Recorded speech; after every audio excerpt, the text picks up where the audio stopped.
అందరికీ నమస్కారం. ద్వాదశ రాశుల్లో చివరి రాశి అయినటువంటి మీనరాశి. మీనరాశి వారి యొక్క జనవరి నెలలో వారి యొక్క పరిస్థితి ఏ విధంగా ఉంటుంది అంటే, మీనరాశి వారిది జనవరి నెల మొత్తం కూడాను వీరికి కోపం ఎక్కువగా కనపడుతుంది. ప్రతి చిన్నదానికి కోపపడుతుంటారు. కోపపడవలసిన దానికి కోపపడుతూ ఉంటారు, కోపపడకూడని దానికి కూడా కోపపడుతూ ఉంటారు. అంటే వీరికి ఓవరాల్గా వీరు కోపాన్ని ఎక్కువగా చవిచూస్తూ ఉంటారు. వీరి కోపమే వీరికి శత్రువులా మారే అవకాశం కనపడుతూ ఉంది. అంటే వీరికి ఒక్కటే ప్లస్ పాయింట్, అది ఏంటయ్యా అంటే ఆర్థికంగా కాస్త బాగుంటారు. ఆర్థికంగా కాస్త బాగుంటారు. కాస్త, అది గుర్తుపెట్టుకోండి. బాగుంటారు పూర్తి కాదు, కాస్త.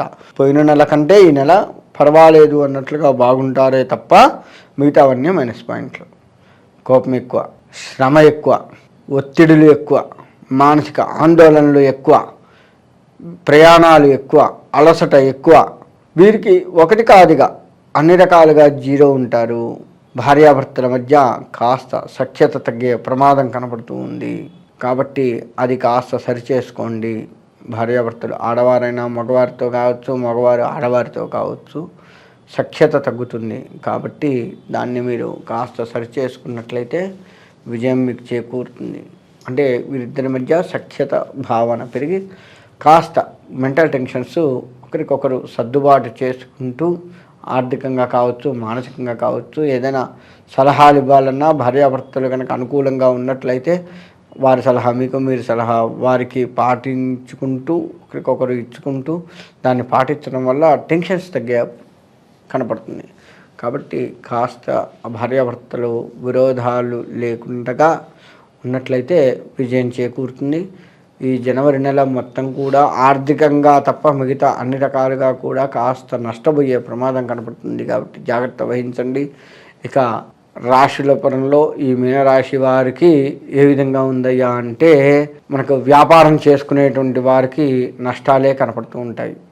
అంటే ఆర్థికంగా బాగుంది కదా, మరి నష్టాలు ఏంటి అంటే, ఇక్కడ విషయం ఏమవుతుంది అంటే, మనం రెండు వ్యాపారాలు చేస్తూ ఉన్నాం. ఒక వ్యాపారంలో నష్టపోయినా ఇంకో వ్యాపారంలో అది కాస్త లాభాన్ని చూపిస్తుంది. తద్వారా ఈ నష్టాన్ని అది పూడుస్తుంది. కానీ నష్టపోతున్నాం కదా, రెండు వ్యాపారాలు బాగుంటే లాభపడతాం కదా, ఎక్కువగా లాభపడతాం కదా. అలా గమనించుకోండి వ్యాపారస్తులు. ఇక ఉద్యోగస్తుల్లో కూడా ఏంటంటే మాట పట్టింపు, పై అధికారుల మాట వినకుండా మీ సొంత పెత్తనాలకు వెళ్ళి ఇబ్బందులు పడేది కనపడుతూ ఉంది. తద్వారా మీకు బదిలీలు చేయడము, లేదంటే మీకు వచ్చే ప్రమోషన్స్ ఆపటము, ఇలాంటివి కనపడుతుంది. మీకు ఇచ్చే శాలరీలు కూడా ఇవ్వాలి అంటే వారు ఇవ్వాలా వద్దా అని ఆలోచించడము. ఒక్కసారి శాలరీ ఇచ్చి, అయ్యా అమ్మ ఎవరైనా కావచ్చు, ఆడవారు కూడా ఉద్యోగాలు చేస్తున్నారు కదా ఈ రోజుల్లో, మీ యొక్క దూకుడు ప్రభావం వల్ల మిమ్మల్ని మేము ఉద్యోగంలో ఉంచుకోలేకపోతున్నాము, ఇదిగో మీకు కావాల్సిన శాలరీ ఇస్తున్నాను, ఇక వచ్చే రేపటి నుంచి మీరు రావాల్సిన పని లేదు, ఈ విధమైనటువంటి మాటలు కనపడుతూ ఉంటాయి. కాబట్టి కాస్త ఆచితూచి వ్యవహరించండి ఈ యొక్క విషయంలో. తద్వారా మీరు కాస్త లాభపడే అవకాశం కనపడుతూ ఉంది. అంతేకాకుండా మనకి వ్యవసాయ రంగము, ఇది చాలా ముఖ్యం కదా. వ్యవసాయం అందరికీ కావాల్సిందే. కొంత నష్టపోయే ప్రమాదం ఉంది వ్యవసాయ రంగం. కాబట్టి ఆ నష్టాన్ని చవిచూడకుండా తగు జాగ్రత్తలు, అంటే మీ వ్యవసాయ పరిస్థితిని బట్టి జాగ్రత్తలు కనుక తీసుకున్నట్లయితే వ్యవసాయ రంగంలో కాస్త పురోగతి చెందుతారు. ఇక విద్యార్థులు అధిక శ్రమ పడవలసి వస్తుంది. ప్రతిదీ కూడాను శ్రమ పడుతూ చదవాలి, అందులో ఎటువంటి సందేహం లేదు. మీకు వచ్చిందైనా మర్చిపోయే ప్రమాదం ఉంది. కాబట్టి వచ్చిందైనా సరే ఒక 100 సార్లు అయినా చదవాలి. వచ్చిందే 100 సార్లు చదవాలంటే రాంది ఇంకెంత కష్టపడి చదవాలి. కాబట్టి ఎక్కువగా కష్టపడి చదువుతూ మార్కులు సాధించుకోవటం తప్ప మీకు ఇంకొక మార్గం లేదు, గుర్తుపెట్టుకోండి. అయితే విద్యార్థులు మేధా దక్షిణామూర్తిని బాగా పూజించండి. అంటే ఆయన కూడా శివుడే, మేధా దక్షిణామూర్తి రూపంలో స్వామివారు ఉన్నారు. ఆ ఫోటో ఉంటే ఫోటో దగ్గర పెట్టుకోండి. లేదంటే ఇవాళ అందరికీ సెల్ ఫోన్స్ ఉన్నాయి కదా, ఇవాళ సెల్ ఫోన్ లేని వాళ్ళు విద్యార్థుల్లో అసలు సెల్ ఫోన్ లేని వారే లేరు. కాబట్టి మేధా దక్షిణామూర్తి ఫోటోని డౌన్లోడ్ చేసుకొని దాన్ని స్క్రీన్ మీద వచ్చేట్లుగా పెట్టుకోండి. పొద్దున్నే లేవగానే ఆయన చూడండి, పడుకునేటప్పుడు ఆయన చూసి పడుకోండి.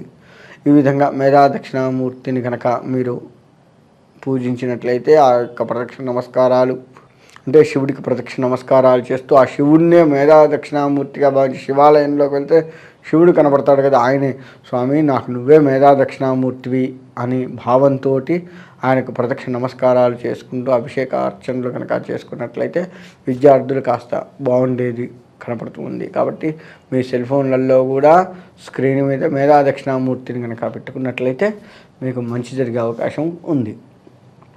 ఇక వ్యాపారస్తులు కూడాను ఆర్థికంగా బాగున్నప్పటికీ కూడాను సరైన సమయానికి డెలివరీలు చేయకపోవడము, వస్తువుని అమ్మకపోవడము, చేయకపోవడము, అనుకున్న సమయానికి వస్తువుని అందించలేకపోవడము, చేతి వృత్తుల వారు కూడా ఇదే పరిస్థితి. అనుకున్న సమయానికి వస్తువుని అందించక ఇబ్బందులు పడుతూ ఉంటారు, ఆలస్యం ఎక్కువగా చేస్తూ ఉంటారు. దాన్ని కాస్త మీరు సరిదిద్దుకోండి.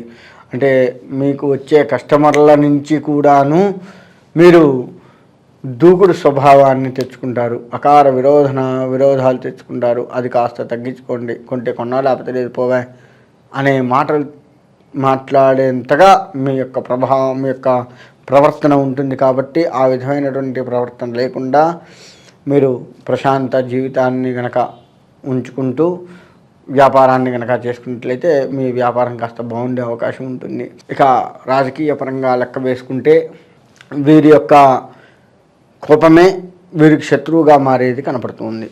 అయితే ఈ కోపాన్ని కనుక తగ్గించుకుంటే శత్రువులు కూడా మిత్రులు అవుతారు వీరికి. కాకపోతే వీరు తగ్గించుకోరు.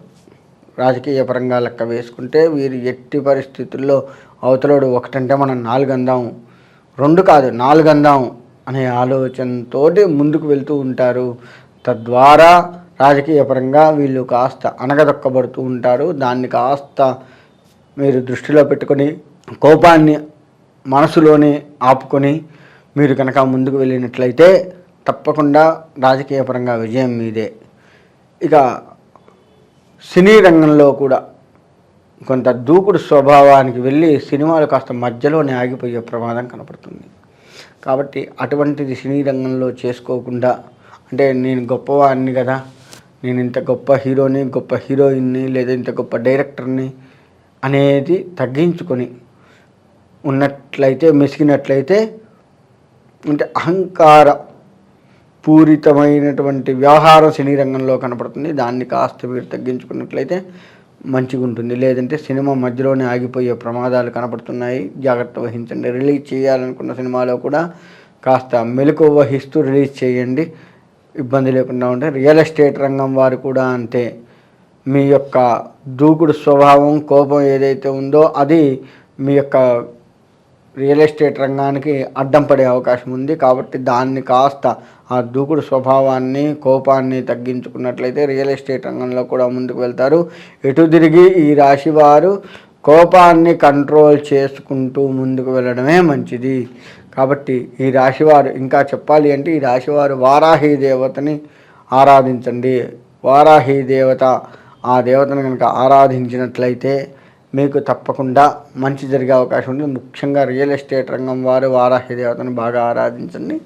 అన్ని రంగాల వారు కూడా వారాహి దేవతను, రియల్ ఎస్టేట్ రంగము మరియు వ్యవసాయ రంగం కూడా కాస్త వారాహి దేవత అనుకూలంగా ఉండేది కనపడుతుంది. కాబట్టి ఈ 2 రంగాల వారు ఎక్కువగా వారాహిని ఆరాధిస్తుండే, మిగతా రంగం వారు కూడా వారాహి దేవతను ఆరాధిస్తూ కోపాన్ని కంట్రోల్ పెట్టుకుంటూ మీరు సుఖంగా ఉండాలి అని కోరుకుంటూ సెలవు తీసుకుంటారు.